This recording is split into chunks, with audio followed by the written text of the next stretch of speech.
अस्सलाम वालेकुम जी, पेट गुरु की जान से मैं आपको खुशामदीद कहता हूँ और उम्मीद करता हूँ कि आप सब दोस्त खैरियत से होंगे। तो दोस्तों, आज हम मौजूद हैं रावलपिंडी में और मेरे साथ मौजूद हैं अब्दुल हादी साहब। तो आज का जो टॉपिक हमारा होगा वो अलास्कन हस्की के ऊपर होगा। तो आइए इनसे जानते हैं कि इन्होंने इस शौक़ की इब्तिदा कहाँ से की और कैसे इस शौक़ को कैरी कर रहे हैं। अस्सलाम वालेकुम जी। वालेकुम अस्सलाम। सर, क्या हाल चाल है? शुक्र अल्लाह का। सर, सबसे पहले तो मुझे ये बताएं कि आपने दूसरी ब्रीड्स को छोड़कर, मैं हर एक बंदे से यही क्वेश्चन करता हूँ कि वो मतलब क्या चाह रहा है, उसका माइंडसेट क्या है कि आपने जर्मन लैब या दूसरी ब्रीड्स को छोड़कर अलास्कन का ही इंतखाब किया? यार दरअसल देखें, हर बंदे ने अपने उसका शौक़ होता है। जी जी। अपना माइंडसेट होता है हर बंदे का। जी जी। अब मुझे ये चीज़ पसंद आई। सही है। ठीक है, तो मैंने फिर पता कराया आगे पीछे, रेयर मतलब कि प्रॉपर ब्रीड मिलनी, क्योंकि ये जो ब्रीड है, जो आपके पास ब्रीड है, इसमें प्योरिटी पाकिस्तान में बहुत कम मिलती है। बिल्कुल यही बात। तो आपको काफ़ी रिसर्च करनी पड़ी होगी और काफ़ी स्ट्रगल करनी पड़ी होगी। और नई शौकीन हज़रात को बताते चलें कि अलास्कन को जो है वो हैंडल करना जो है वो कितना आसान है और कितना मुश्किल है। आसान इतना भी नहीं है और मुश्किल भी इतना नहीं है, बस नॉर्मल ही है। बट ये है कि मुश्किल होती है बंदे को गर्मियों में मुश्किल होती है। गर्मियों में क्या मुश्किलात आपको फेस करने को? गर्मियों में इनको ज़्यादातर डिहाइड्रेशन हो जाती है, पानी की कमी हो जाती है। और फिर इनके लिए एसी, रूम कूलर, पंखा। अच्छा, एसी लाजमी चाहिए इनको? एसी और रूम कूलर ये इनको मतलब कि मस्ट होता है इनके मस्ट होता है, और वरना इनकी जो तबीयत है वो निडाल बहुत ज़्यादा हो जाते हैं। सही बात है, बड़ी अच्छी बात की आपने।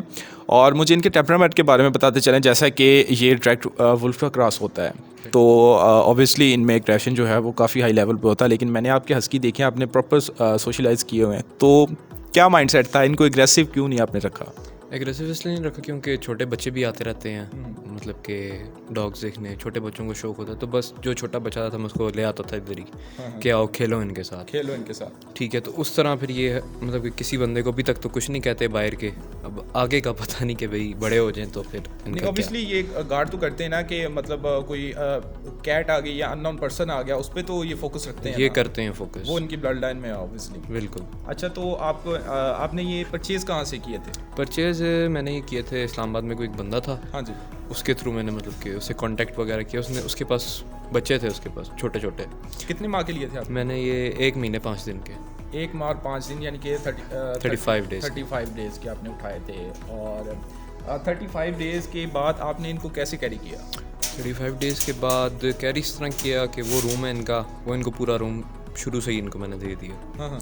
छोटा सा इनका एक केज लाया था, उसमें होते थे ये, मोस्टली ये खुले ही रहते थे, खेलते रहते थे। और बचपन में मतलब कि छोटे से तो मुझे तो इतना पता भी नहीं था, नया शौक था, इतना मुझे पता नहीं था।